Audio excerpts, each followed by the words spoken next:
آپ ایک کام کریں، اگر واقعی سیریس ہے نا کہ یار میرا دل نماز میں بھی لگے اور مجھے قرآن کا نور بھی حاصل ہو، تو آپ 30واں پارہ 30th پارہ 30واں پارہ جو ہے نا، اس کو ترجمے اور تفسیر کے ساتھ 2 یا 3 بار پڑھ لیں. زیادہ بار پڑھ لیں زیادہ اچھا ہے. پورا قرآن پڑھیں، لیکن پورا قرآن پڑھنے کا کہوں گا تو بہت لمبا ٹائم ہو جائے گا. آپ صرف 30واں پارہ پڑھ لیں. اس سے کیا ہوگا کہ عموماً الحمد شریف ایک تو سورہ فاتحہ اور 30واں پارہ آپ ترجمہ تفسیر سے پڑھ لیں گے نا، تو عموماً امام صاحب یہی تلاوت کر رہے ہوتے ہیں. تو اب جب امام صاحب ان میں سے کوئی نماز پڑھائیں گے یا آپ بھی انہی میں سے پڑھیں، تو آپ کو پتا ہوگا کہ ہم کیا پڑھ رہے ہیں یا کیا سن رہے ہیں، اللہ کیا فرما رہا ہے. تو آپ کا دل نماز میں لگا رہے گا.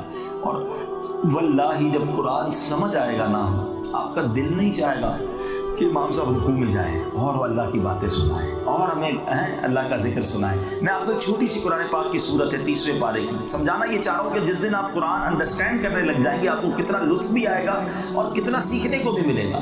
قرآن پاک کی ایک صورت ہے سورہ قاریعہ، ٹھیک، اور یہ چند آیتیں ہیں، مگر جس کو آپ تلاوت کریں تو 1-1.5 منٹ میں پوری ہو جاتی ہے. لیکن اس میں کیا پیغام ہے، کس طرح قیامت کا نقشہ کھینچ کر ہمیں سمجھایا گیا ہے کہ دیکھو قیامت کی تیاری کیسے کرنی ہے. اللہ فرماتا ہے بسم اللہ الرحمن الرحیم القارعۃ ما القارعۃ. اللہ فرماتا ہے دل دہلانے والی. کیا ہے وہ دل دہلانے والی؟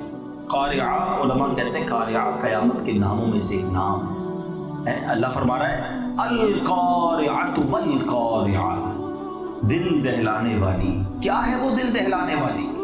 وما ادراک ما القارعہ، اور تم نے کیا جانا کیا ہے وہ دل دہلانے والی. یہ جو انداز ہے نا قرآن کا بہت خوبصورت ہے.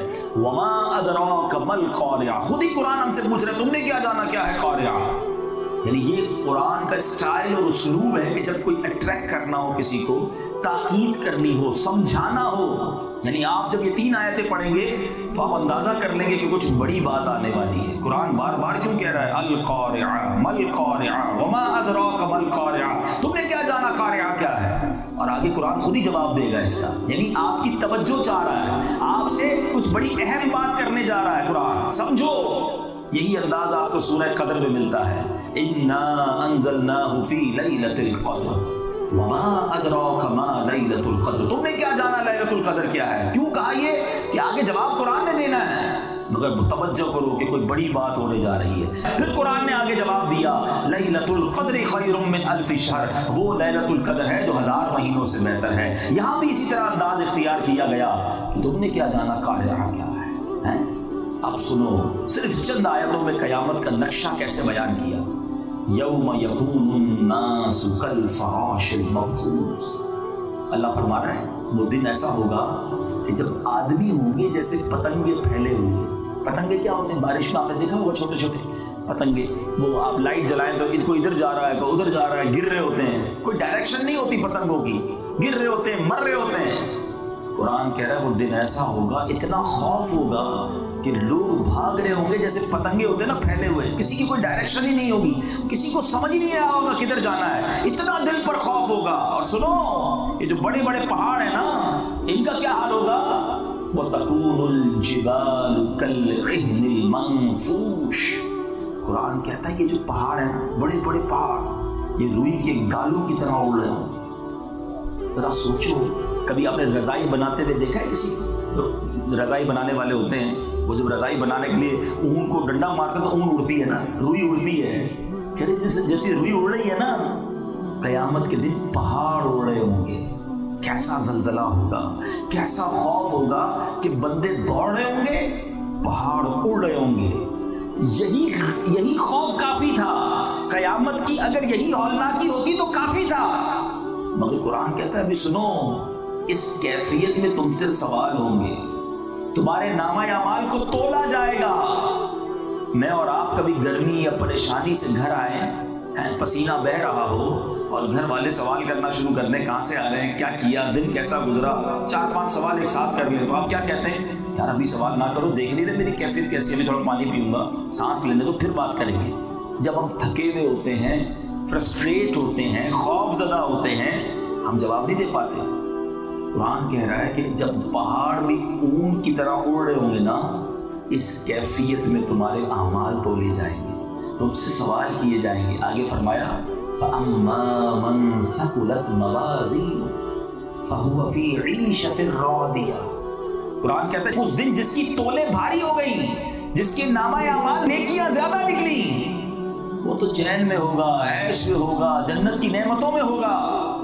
وَأَمَّا مَنْ خَفَّتْ مَوَازِينُهُ فَأُمُّهُ هَاوِيَةٌ، جس کی تولیں ہلکی پڑ گئی وہ نیچا دکھانے والی گود میں عذاب میں ہوگا۔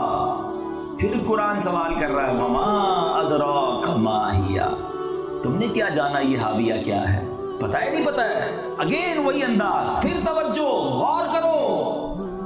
قرآن پھر خود ہی جواب دے رہا ہے نارٌ حامیہ، آگ ہے بھڑکتی ہوئی، شعلے مارتی ہوئی۔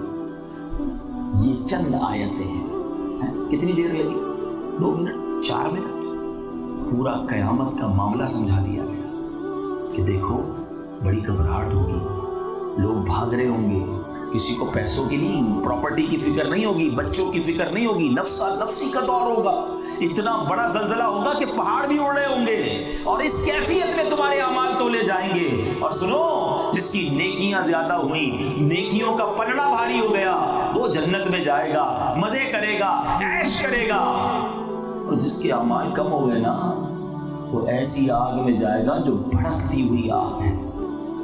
اگر مجھے سچ بتاؤ یہ ترجمہ مجھے یاد ہوتا اور امام صاحب یہی تلاوت کرتے تو آنکھوں سے آنسو نہ نکلتے، دل نماز میں نہ لگتا، قیامت کا نقشہ ذہن میں نہ آ جاتا۔ یہی تو سمجھانا چاہا کہ جس دن قرآن سمجھ آنے لگ گیا نا، اس دن قرآن بند کرنے کو جی نہیں چاہے گا، اس دن قرآن سے محبت اور بڑھ جائے گی۔ قرآن آپ کو خود سکھا رہا ہوگا، خود آپ کی لائف بہتر ہو رہی ہوگی۔ تو میں آج 2 پیغام لے کر آیا ہوں، ایک قرآن سے دوستی، قرآن کے بغیر زندگی نہ گزارو۔ آؤ آج سے میں بھی نیت کروں اور آپ بھی نیت کریں کہ روز قرآن پڑھیں گے انشاءاللہ۔